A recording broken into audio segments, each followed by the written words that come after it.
بسم الله والحمد لله والصلاة والسلام على رسول الله وعلى آله وصحبه ومن والاه. ربي شرح لي صدري ويسر لي أمري واحلل عقدة من لساني يفقهوا قولي. Là ici vous avez une frise où vous avez les 12 mois du calendrier hégirien. Vous avez vu que au point 0, le 3 Muharram 1443, à cette date-là, j'ai eu le Nisab. Qu'est-ce que le Nisab? En dessous de la lettre A, il est écrit 85 grammes d'or. Entre parenthèses, Nisab. Dès que je possède 85 grammes d'or, j'ai rempli la première condition de zakat. Car il y a deux conditions pour payer zakat. La première, c'est posséder le Nisab, 85 grammes d'or. Et la deuxième, c'est attendre un an du calendrier hégirien. Les 85 grammes d'or, vous allez me dire, mais comment je sais, ça représente quoi en euros? C'est pas difficile. Le 3 Muharram 1443, les 85 grammes d'or, comment est-ce calcule? On regarde dans un site du cours de l'or, comme par exemple le site gold.fr.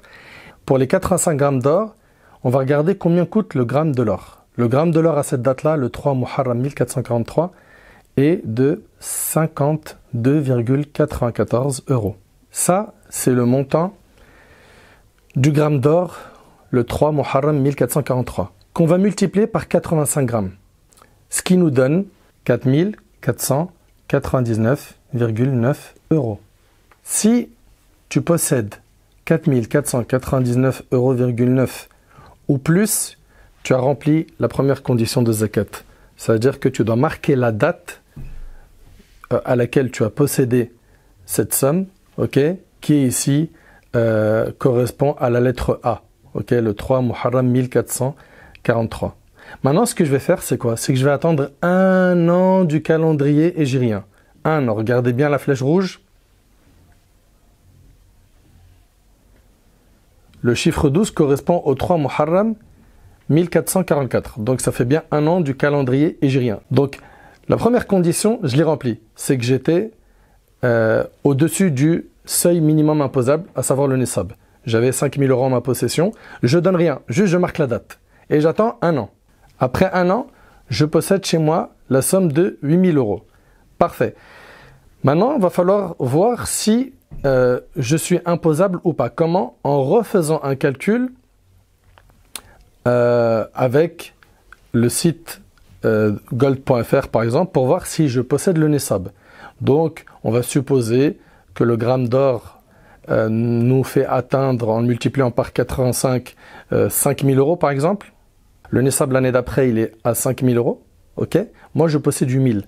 Donc, à partir du moment où j'ai plus que le Nisab, alors si j'ai le Nisab ou plus, c'est-à-dire si je possède 5000 € ou plus, et là c'est le cas, j'ai 8000 €, sur la totalité de la somme que j'ai épargnée, que j'ai en ma possession, je vais donner 2,5% à un parmi les 8 bénéficiaires qui sont cités dans le Coran. Ce qui donne 200 €. Voilà, c'est tout simple, c'est comme ça qu'on calcule la zakat. On regarde dans le point A, est-ce que j'ai 85 grammes d'or en ma possession? On a vu le calcul, on regarde le gramme d'or, combien il coûte. Ici, il coûte 52,94 € fois 85, ce qui nous donne 4499,9 €. Ça, c'est le seuil minimum imposable. C'est-à-dire, si j'ai ce montant, je marque juste la date. Et j'attends un an du calendrier hégirien. Le point B, c'est la date de l'année d'après, donc le 3 Muharram 1444. Je fais le même calcul, et comme le cours de l'or, il évolue, le gramme d'or, il sera probablement beaucoup plus cher. Je multiplie par 85 égale, si j'ai, supposons que c'est 5000 € en Nisab pour la date du point B, si j'ai moi en ma possession la somme de 5000 ou plus, 5000 c'est le Nisab ici, donc la quantité minimale imposable, je donne 2,5%, attention, sur la totalité des biens, pas sur 5000 €. Non, moi j'ai 8000, je donne 2,5 sur 8000. Si j'ai 15 000, je donne 2,5% sur 15 000. Et ainsi de suite. Si j'ai 1 million, je donne 2,5% sur 1 million.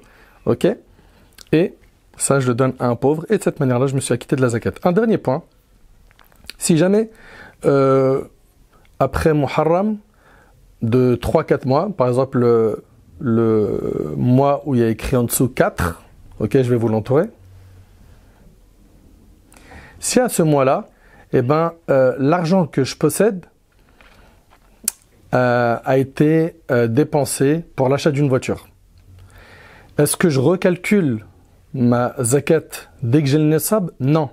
L'opinion d'Abu Hanifa, rahimahullah, ça sera que ce qui se passe entre le chiffre 0 et le chiffre 12, donc entre le point A et le point B, on ne fera pas attention à la variation de la somme que j'ai épargnée entre le point A et le point B. L'essentiel, c'est au point B. Est-ce que j'ai le nisab ou pas? Parce que il est possible que la veille du 3 Muharram 1444, le point B, la veille, j'ai acheté une voiture. Ok?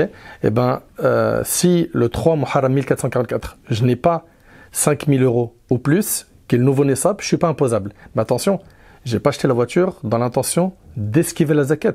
Hein? On ne peut pas tromper notre Seigneur Azza wa Jal. Celui qui fait ça, il aura une grande sanction le jour du jugement.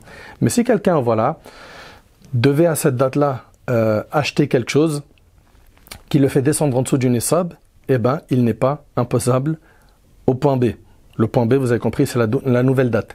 Et l'inverse, si jamais la veille, il obtient de quoi arriver au nisab, eh ben, le 3 Muharram 1444, il sera imposable, il devra donner 2,5% de la globalité du montant qu'il possède. Comprenez donc que ce qui va se passer entre le chiffre 0 et le chiffre 12 comme variation, si le deuxième mois j'ai 1000 euros, le troisième mois j'ai 2000, le quatrième mois j'ai 5000, tous ces chiffres-là on ne les regarde pas. Nous on regarde le point A et le point B. Si au point B je suis imposable, je donne 2,5%. Si je ne suis pas imposable, je ne donne pas zakat. Wallahu alam, en espérant que c'est clair.